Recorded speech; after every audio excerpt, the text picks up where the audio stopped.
स्वामी जी की कक्षा में आप लोगों का स्वागत है और इस कक्षा का हमारा जो उद्देश्य है वो है जनसाधारण को साधारण शब्दों में ये बताना कि जो उनकी वित्तीय समस्याएं हैं और जो चीज वो सुनते हैं, पढ़ते हैं, जो उन्हें समझ में नहीं आती है, उसको सरल भाषा में जो क्षेत्र के विशेषज्ञ हैं और जो जानकार लोग हैं, जो प्रबुद्ध लोग हैं, उनसे उनकी बात कराई जाए, उनकी बात उनको सुनाई जाए और जो उनकी दुविधाएं हैं उनको दूर किया जाए, जो उनके दिमाग में प्रश्न उठते रहते हैं उनको दूर किया जाए।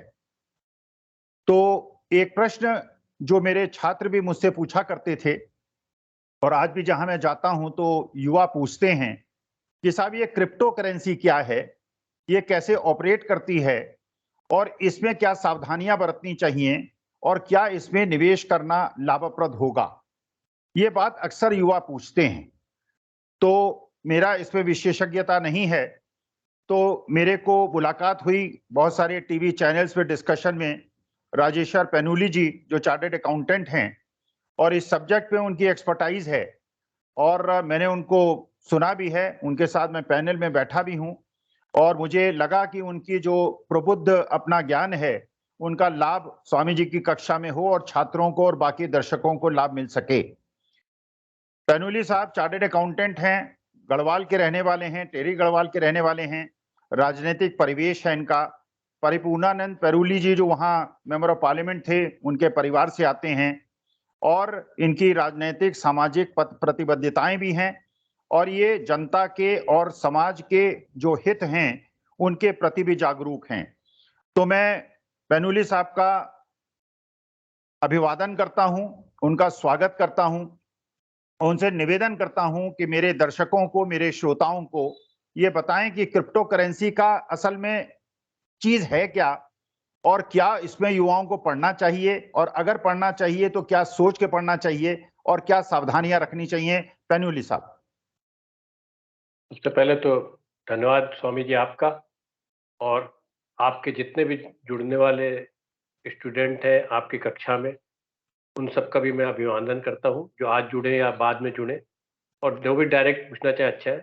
और मेरा भी सौभाग्य है कि मैं आपकी क्लास में जुड़ पाया हूं।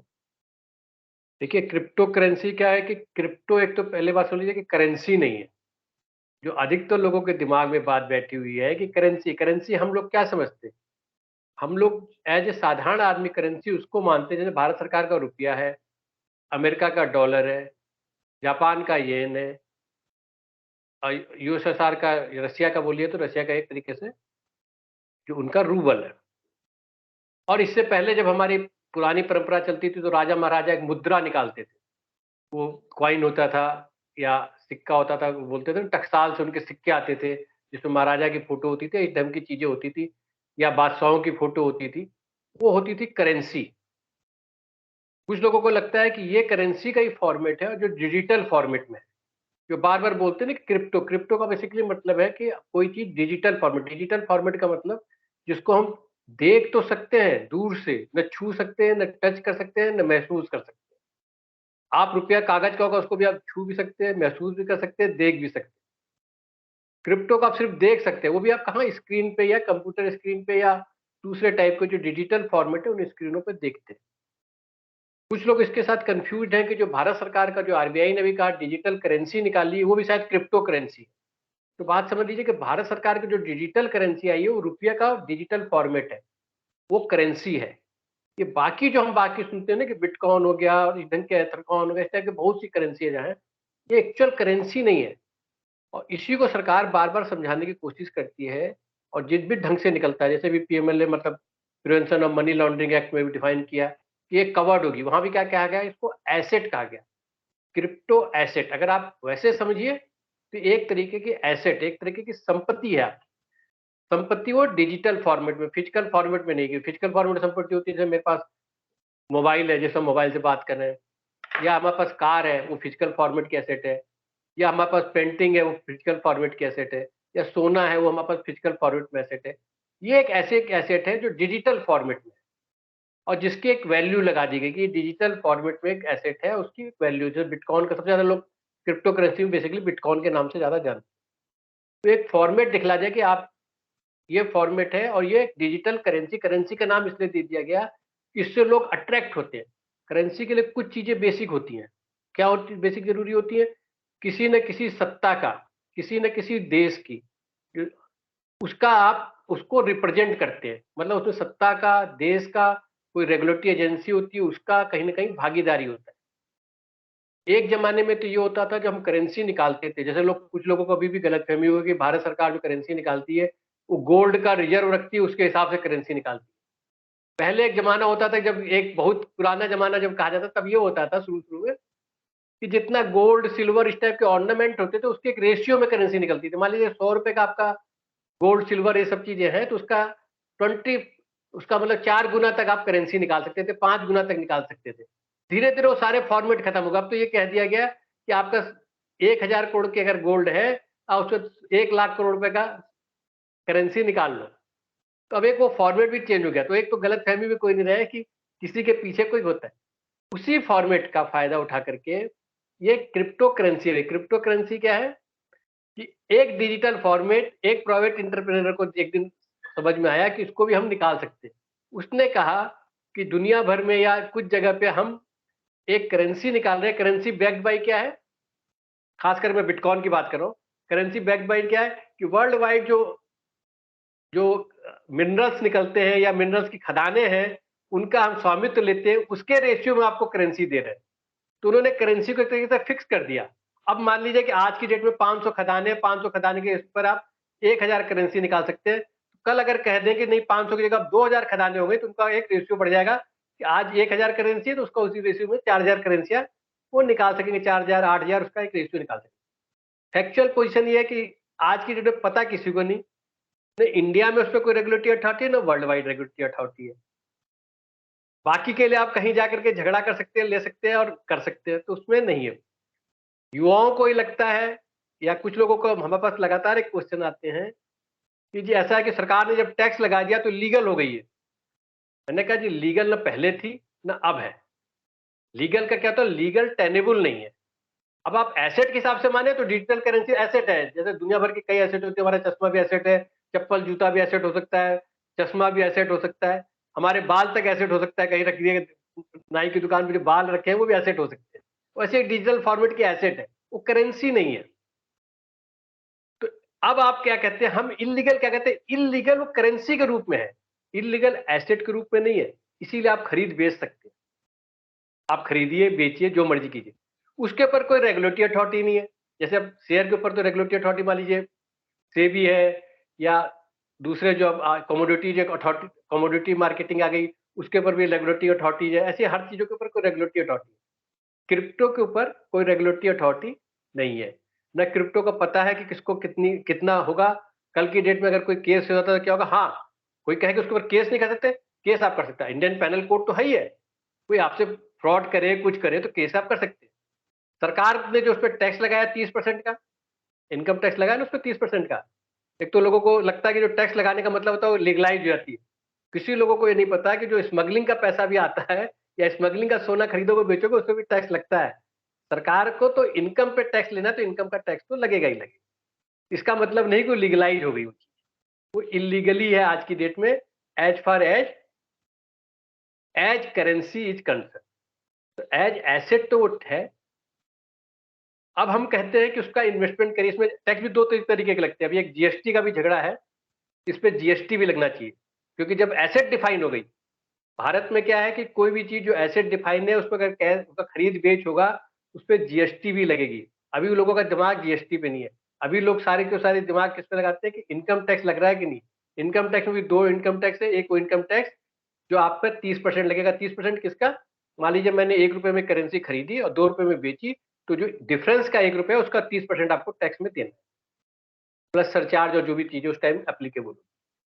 और एक हो गया टीडीएस। सरकार ने यहाँ पे कहा कि आप जो भी क्रिप्टो करेंसी में जो भी एजेंसी खरीदेगी बेचेगी, वो 1% का टीडीएस काटेगी। टीडीएस क्यों काटा गया 1% का? कि उसके ऊपर ट्रैक रहे, पता चले कि किन लोगों ने ट्रांजेक्शन कर ली, और ऐसा तो नहीं कि नेट से बाहर हो रहे। दूसरा, आ जाते हैं हम एक्सचेंज के ऊपर। ये खरीदा बेचा कहाँ जाता है? एक्सचेंज के ऊपर। भारत में कोई लीगल एक्सचेंज नहीं है। इसके अधिकतर एक्सचेंजेस जो चाहे वजीरवाग काम कीजिए, जिसका भी जो भी नाम ले लीजिए, वो सारे एक्सचेंज आउट ऑफ इंडिया है। कुछ दुबई में है, कुछ मॉरिशस में है, कुछ अलग जगह, कुछ वर्चुअल एक्सचेंज है, वो अलग अलग जगह। एक्सचेंज क्या होता है? एक्सचेंज वैसे ही होता है जैसे भारत में मुंबई स्टॉक एक्सचेंज है, या एनएससी हम सुनते हैं, नेशनल स्टॉक एक्सचेंज, इसी टाइप का एक्सचेंज है। और उन एक्सचेंजों वो एक्सचेंज इन अलग अलग करेंसियों को खरीदते बेचते हैं। जो क्रिप्टो करेंसी जिसको हम बोलते हैं, क्रिप्टो एसेट बोले, उन पे आप जाएंगे, उन पे आप खरीदने बेचना चाहेंगे तो आप खरीद बेच सकते हैं। आप खरीदने का बेचने का, अब हम आ जाते हैं कि किस तरीके से खरीदा बेचा जाता है। ₹1 के अगेंस्ट में तो एक क्रिप्टो मिलेगी नहीं। जैसे आज के डेट में बोलते हैं कि बिटकॉइन सिर्फ 22 लाख 23 लाख रुपए पर बिटकॉइन बिकता है। तो बिटकॉइन, अब उसको खरीदने का भी तरीका होगा। पहले वो आपकी जो रुपया होगा वो कन्वर्ट होगा क्रिप्टो करेंसी। एक क्रिप्टो का एक डिफाइन कर दिया गया है कि लगभग इंडियन रुपये के हिसाब से करें तो एक ₹6 में एक क्रिप्टो आता है। और अगर हम यूएस डॉलर की बात करें तो लगभग 80 पैसे में, मतलब 80, एक डॉलर का 80% के भाग पे एक क्रिप्टो की खरीद बेच होती है। तो पहले वो क्रिप्टो में कन्वर्ट होगा, उस करेंसी से फिर आप उस पर डिफाइन होगा कि कितने आप क्या चीज खरीदना चाहते हैं। बिटकॉइन का ये मतलब नहीं कि एक बिटकॉइन ही खरीदना आपने, उसका आप 1000 छोटा पार्ट भी खरीदना चाहें तो खरीदे। ये आपको फ्लेक्सिबिलिटी दी गई है। अब आप क्रिप्टो खरीदेंगे किसके थ्रू? कोई ना कोई उसका जो एक्सचेंज का ब्रोकर होगा, आप उसके पास जाएंगे कि जी हमारा अकाउंट खोल दो। वो कुछ फॉर्मेलिटीज कराएगा, नॉर्मली बोलते हैं केवाईसी कराते हैं। एक्चुअली प्रैक्टिकली देखा जाए तो टेक्निकल केवाईसी भी नहीं है, लेकिन जो आप बैंक में केवाईसी करते हैं, केवाईसी का मतलब होता है नो योर कस्टमर। तो थोड़ा बहुत कस्टमर के लिए कर लिया जाता है। और आपकी करेंसी को एक वॉलेट, वॉलेट का क्या होता है? का पर्स। ऐसे ठीक वैसे ही जैसे आपका एक बैंक अकाउंट होता है, उसमें एक लेजर अकाउंट खुल जाता है, वो आपका एक लेजर अकाउंट खोल देगा।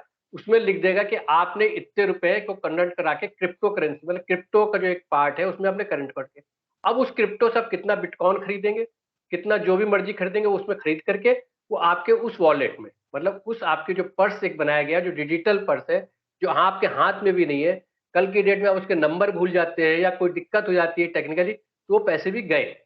ऐसा भी कोई तरीका नहीं है कि आप जाए और लेजर लेकर के खोज करके ले आए। जैसे बैंक में जाए, जी भाई मेरा ये नंबर नहीं था, चलो नाम माँ बाप के नाम से ढूंढ लो, इसे ढूंढ लो। क्रिप्टो में प्रैक्टिकली वो पॉसिबिलिटी नहीं है। तो हम जो बार बार कहते हैं कि रिस्क फैक्टर क्या है कॉमन आदमी के लिए, रिस्क फैक्टर कॉमन आदमी के लिए है कि उसे ये नहीं पता कि कौन सी क्रिप्टो अल्टीमेटली सस्टेन करेगी कि नहीं सस्टेन करेगी। कल की डेट में आप पर कोई फ्रॉड होता है या कोई चीज गलत हो जाती है तो आपके पास कोई रेगुलेटरी अथॉरिटी नहीं है। क्रिमिनल प्रोसीजर एक्ट जरूर चलेंगे कि कोई आपका चोर बाजारी कर लेता है, कोई आपके पैसे चुरा लेता है, कोई आपको बेवकूफ बना देता है, वो जो आईपीसी के 420 हो या 120B के तरीके होता है, बोलते हैं ना, साथ दिया या बेमानी करी, उन सब वो सारे सेक्शन आपके ऊपर लगेंगे। मुझे लगता है मैंने एक लाइन में काफी चीजें बोली, फिर भी आपके कुछ नए क्वेश्चन अब शुरू होते हैं तो अब बता दीजिए, कोई चीज भूल गया हो तो वो भी बता। हाँ, नहीं राजेश्वर जी, मैं ये जानना चाहता हूं, जैसे युवा शक्ति में जो हमारा युवा वर्ग है वो क्रिप्टो से बहुत ज्यादा आकर्षित हुआ था, और समझाने के बावजूद कि इसमें जो चीजें आपने बताई हमने भी बताई, लेकिन उन्होंने पैसा लगाया और काफी पैसा कमाया भी। लेकिन जब इसमें गिरावट शुरू हुई तो बहुत ज्यादा नुकसान भी हुआ। तो वास्तविकता में जो ये प्राइसेस डिटरमिन होते हैं और जो डिमांड सप्लाई का डिटर्मिनेशन होता है, जिसके आधार पे आप बताते हैं कि ऊपर चढ़ा गया नीचे चला गया, ये कैसे डिसाइड होता है? क्योंकि बाकी चीजों में तो आपको पता चलता है कि इतने शेयर्स खरीदने के बिड्स हैं, इतनी आस्क है, इतनी क्वांटिटी है, इतने प्राइस पे बिड हो रहा है, आस्क हो रहा है, तो आपको हर चीज ट्रांसपेरेंटली दिखती है। आप ये देख सकते हैं अपने कंप्यूटर स्क्रीन पे कि इस शेयर पे एनएससी में क्या रेट है, बीएसई में क्या रेट है, और इसमें आस्क और बिड प्राइस क्या है। ये क्रिप्टो में क्या हम अपनी आंखों से देख पाते हैं कि ये प्राइसेस डिटरमिन कैसे हो रहे हैं और डिमांड सप्लाई का कैसे खेल हो रहा है? क्या ये एक दर्शक देख पाता है इसको? क्रिप्टो सेम एक्सचेंज है, आप सारी चीजें देख सकते हैं। आप स्क्रीन पे ले आए तो आपको पता चल जाएगा आज बिटकॉइन एक घंटे पहले कितना, आधे घंटे पहले कितना है, कितने लॉट बिक गए, कितने लॉट नहीं बिके। वो सारी चीजें जो एक्सचेंज में जो तरीका है वो सारी ट्रांसपेरेंसी है। लेकिन आप दूसरी ट्रांसपेरेंसी की बात करें, हमें तो आज तक समझ में अब इतने साल हो गए कि शेयर मार्केट में किस दिन शेयर क्यों बढ़ जाता है, हम उसको डिफाइन करते रहते हैं कि अमेरिका में बैंक डूब गया इसलिए हमारा शेयर मार्केट डूब गया, या वहां ये हो गया। तो हम हर दिन अलग अलग एक लॉजिक सेट करते हैं। अगर आप देखेंगे तो लॉजिक हम अलग अलग सेट करते हैं, क्योंकि अधिकतर चीजें इमोशनल इशू पे चलती हैं। तो क्रिप्टो में भी ऐसे ही हम लॉजिक सेट करते रहते हैं कि ये आज इसलिए बढ़ गया कि डिमांड ज्यादा आ गई या हो गई। और असली डिमांड करता कौन है ये पता नहीं। नंबर 2, बाकी जैसे हमारा बैंकिंग चैनल या दूसरे चैनल टेस्टेड, ट्राइड और कहीं ना कहीं गारंटेड रहते हैं, कुछ ना कुछ चीजें रहती हैं। वो क्रिप्टो करेंसी के एक्सचेंज जो है अभी इतने अच्छे नहीं है कि उसमें कोई हैकर आपका वॉलेट चुरा के नहीं ले जा सकता।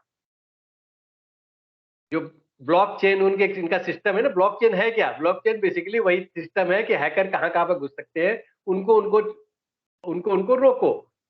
रुपए में या डॉलर में या उसमें भाई, डॉलर में या रुपए में भी नकली नोट तो छप सकते हैं कई बार, लेकिन जो हैकिंग वोकिंग का सिस्टम है काफी हद तक काफी फुल प्रूफ है, और कहीं ना कहीं से उसमें कोई ना कोई गवर्नमेंट इन्वॉल्व रहती है जिसके कारण से उसको चीजों को रोकती है।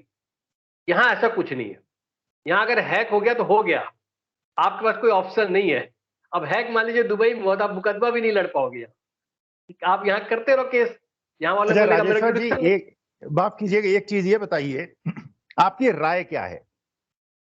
आप हमारे युवा शक्ति को और जो बच्चे बड़े अट्रैक्टिव इसकी तरफ अट्रैक्ट होते हैं, आकर्षित होते हैं, तो एक आपकी एक प्रोफेशनल के नाते, एक चार्टर्ड अकाउंटेंट के नाते, और सरकार के नियमों के बारे में आप सब पता है, आपको सब आपको ज्ञान है, सारे टैक्सेशन के बारे में, उसमें क्या चीज प्रोविजंस हैं, सब आपको पता है। तो आपकी एक राय क्या होगी युवा शक्ति के लिए और लोगों के लिए कि क्या उनको क्रिप्टो करेंसी में जाना चाहिए? अगर जाना चाहिए तो किन चीजों का ध्यान रखना चाहिए, या ये उनमें नहीं जाना चाहिए? आपकी क्या राय है? देखिए, हमारी राय तो हमेशा ये रहती है कि जब तक कोई चीज रेगुलराइज ना हो, जिसके पास कोई रेगुलेटरी अथॉरिटी ना हो, जिस पर आप कोई कंप्लेन ना फाइल कर सके, जहां आपका ग्रीवेंशियल रिडर्सल ना हो, उन चीजों में एक आदमी को कभी घुसना नहीं चाहिए। लेकिन कुछ लोग स्पेकुलेटिव होते हैं। भाई अब मान लीजिए कैसीनो में भी जाके कुछ लोग खेलते हैं, ये जानते हुए कि लूज हो जाते हैं। कैसीनो में ऐसा कोई तरीका नहीं होता कि 95% लोग लूज करते हैं, मुश्किल से 4-5% गेन करते हैं, वो भी टेम्परेली गेन होता है, वो भी लॉन्ग रन में क्या गेन करते हैं पता नहीं। तो क्रिप्टो भी आज की डेट में लगभग वैसी करेंसी है। किसी भी दुनिया के एक दो छोटे मोटे देश, जैसे क्या है, एल ए आई स्क्वाडर करके एक छोटी सी कंट्री, उसने कहा दिया कि बिटकॉइन को हम ऑफिशियल मान जाते हैं। तो जैसे ही उन्होंने ऑफिशियल माना, वहां झगड़े शुरू हो गए कि कल तक तो लोकल करेंसी में एक करेंसी का एक 10 केले मान लीजिए मिलते थे, अब ये तो हर सुबह शाम फ्लक्चुएट हो रही है ना, इसमें कभी 12 मिलेंगे कभी 9 मिलेंगे, तो उसको आप स्टेबलाइज कैसे करोगे? तो वहां उस देश में झगड़ा शुरू हो गया। कुछ इंटरनेशनली भी कुछ मतलब ऐसे सेंटर्स भी है या सेलर भी है जो कुछ क्रिप्टो करेंसी को एक्सेप्ट भी कर लेते हैं कि आप उसके अगेंस्ट में हम आपको सामान दे देंगे। तो उस दिन का क्रिप्टो का रेट देखते हैं, उसके वर्सेस डॉलर देखते हैं, उसमें भी कमीशन खा लेते हैं, तो वो कुछ लोग एक्सेप्ट कर लेते हैं। लेकिन अभी क्योंकि कोई चीज रोक नहीं है, अभी तक अभी आज की डेट में दिखे तो ये सीधे से सीधे एक तरीके से सिर्फ एक तरीके का जुआ खेलना है। आप जुआ खेल करके कई बार जीत जाते हैं, कई बार नहीं जीत जाते। कुछ कुछ नई नई करेंसी आती है जो बहुत छोटी रहती हैं, जो 1 रुपए से, मतलब 1 रुपए में भी पता चलेगा कब 1000 करेंसी मिल रही है। उनके कुछ के चांसेस जो होते हैं कि बढ़ जाए, तो कई लोग आज की डेट में उस पर भी लगा लेते हैं कि जो बढ़ जाएगी तो मिल जाएगा। तो कुछ समय तक हो सकता है। भाई आपके जो नेटवर्किंग वाले आते हैं, जो अलग अलग स्कीमें, पॉन्जी स्कीमें लेके आते हैं, वो भी तो यही करते हैं, कुछ दिन तक बढ़ाते हैं, फिर उसके बाद गायब हो जाते हैं, फिर आप उसको खोजते रहते हैं कि वो कहाँ गए। तो अभी जब तक कोई रेगुलेटरी अथॉरिटी नहीं है, मेरी हमेशा सबको सलाह ये है कि आप उसमें न पड़े, ना उस पर करें। क्योंकि अब आपको, अगर आप दूसरे तरीके से चले, आपने कोई बड़ी इन्वेस्टमेंट करी, तो prevention of money laundering act पे भी सरकार इसीलिए सरकार लगातार इसलिए लेके आ रही है स्कीमें, या इस टाइप के रेगुलेटरी रेगुलेशन लेके आ रही है कि लोग इसमें न फंसे। और जो लोग इसका इंतजाम इस्तेमाल सॉरी गलत तरीके से कर रहे हैं, क्योंकि काफी लोग इसमें ऐसे इन्वॉल्व हो गए, सरकारों को भी जहां से हम लोग को जैसा उनके रेगुलेशन बनते हैं उससे आइडिया लगता है कि सरकार को भी समझ में आ रहा है कि कुछ लोग इस करेंसी का एक गलत तरीके से हवाला करने के लिए या दूसरे तरीके की स्कीमों के लिए इस्तेमाल कर रहे हैं। उनकी बात छोड़ दिए, नॉर्मल अगर हम स्कीम से करें, कोई ये कह के करे कि हम कोई सोची समझी काम कर रहे हैं, तो सोचे समझे काम के लिए आज की डेट में क्रिप्टो करेंसी मेरी नज़र में एडवाइजेबल नहीं है। अच्छा, एक और राजेश्वर जी बताएं कि जैसे जिन लोगों ने क्रिप्टो से पहले पैसा कमा लिया और डिस्क्लोज नहीं किया था, पुराने रिटर्न्स में डिस्क्लोज नहीं किया था, और इनकम बड़ी हेवीली जनरेट कर ली थी, उन पे ये रेट्रोस्पेक्टिव इफेक्ट से होगा? टैक्सेशन कैसे होगा? और किस प्रकार से गवर्नमेंट अपना रेवेन्यू कलेक्ट करेगी? और क्या इसमें कोई दंडात्मक कार्रवाई भी हो सकती है? क्योंकि बहुत लोगों ने बहुत पैसा कमाया, कलाकारों ने भी कमाया, अभिनेताओं ने भी कमाया, बड़े बड़े लोगों ने कमाया, उन्होंने डिस्क्लोज संभवतः नहीं किया अपने रिटर्न्स में, तो उसमें क्या प्रोविजंस होंगे? देखिए, इनकम टैक्स तो बड़ा क्लियर है, अगर आपने डिस्क्लोज नहीं किया तो उस पर इनकम टैक्स लगेगा। अब इन्होंने कह दिया कि 30% लगेगा, पहले ऐसा कोई रेट नहीं था कि जिसमें लगेगा। पहले हो सकता है कि आपको, जैसे अभी जो न्यू रेज्यूम टैक्स रेजिम आया उसमें कहा कि 7 लाख रुपए तक की आपकी इनकम पे टैक्स नहीं लगेगा। तो हो सकता है आपने पहले 3 लाख रुपए यहाँ से कमाए हो, 3 लाख रुपए की स्कीम दूसरी जगह से हो, तो हो सकता है आपको उस पर टैक्स पहले भी नहीं लगता हो। आज उस दिन के टेक्निकली आज की डेट में तो आप एक रुपए भी कमाओगे तो 30% टैक्स देना है। उस जमाने में टैक्स नहीं था, तो एक स्लैब था, उस स्लैब में आप जहां फॉल करते तो आपको टैक्स लगेगा। ये बड़ी सीधी सी बात है, ये कैपिटल रिसीट नहीं है, ये ऐसी रिसीट नहीं है जो आपने, जो एग्जेम्प्टेड रिसीट है उनमें से कहीं डिफाइंड नहीं है। तो आप आज की डेट में एक सेक्शन 148 ए करके आ गया इनकम टैक्स एक्ट में कि 10 साल पुराने तक के अकाउंट वो खोल सकते हैं, देख सकते हैं। तब उसमें पैनल प्रोविजंस बहुत हैवी है, यहाँ तक कि पैनल प्रोविजन है अगर आपने 100 रुपए कमाए हैं तो हो सकता है कि अल्टीमेटली सरकार को आपको 150 रुपए का तो टैक्स ही देना पड़े। और उसके अलावा प्रोसिक्यूशन आपके तलवार लटकती रहेगी अगर आपका ये प्रूव हो जाता है कि डेलिबरेट एक्ट था तो फॉर टैक्स एविजन। आप ये कह सकते हैं इनोसेंटली था और आपने सारे लिए आपने कोई स्लैब गलत यूज कर लिया या डिस्क्लोजर में आपको कुछ गलतियां समझ में आ गई आपने कर लिया, तो हो सकता है आप उन प्रोसिक्यूशन के एक्ट से बच गए, लेकिन जो बेसिक टैक्स प्लस पेनाल्टी तो आप पर लगनी ही चाहिए जो लॉ कहता है। नहीं राजेश्वर जी, बहुत बहुत धन्यवाद, बहुत आभार आपका। आपने बहुत अच्छी जानकारी दी और मुझे भी बहुत फायदा हुआ और मुझे लगता है जो श्रोता और दर्शक हैं उन्होंने भी लाभ उठाया होगा। और मैंने अपने छात्रों से कह रखा है कि वो प्रश्न पूछें, कमेंट दें, और जब वो प्रश्न पूछेंगे और फिर हम आपको तकलीफ देंगे, फिर आपके साथ संपर्क करेंगे और जो उनके प्रश्न हैं उनके जवाब आपसे लेंगे, जिससे कि हमारे जो श्रोता हैं, जो उनके दिमाग में जिज्ञासाएं हैं, जो उनके दिमाग में प्रश्न हैं, उनका हम उत्तर दे सकें और हमारा जो उद्देश्य है सफल हो सके और उनमें भी ज्ञानवर्धन हो सके। तो राजेश्वर जी, बहुत बहुत धन्यवाद, बहुत बहुत आपका आभार। धन्यवाद नमस्कार। स्वामी जी, नमस्कार। आपके सारे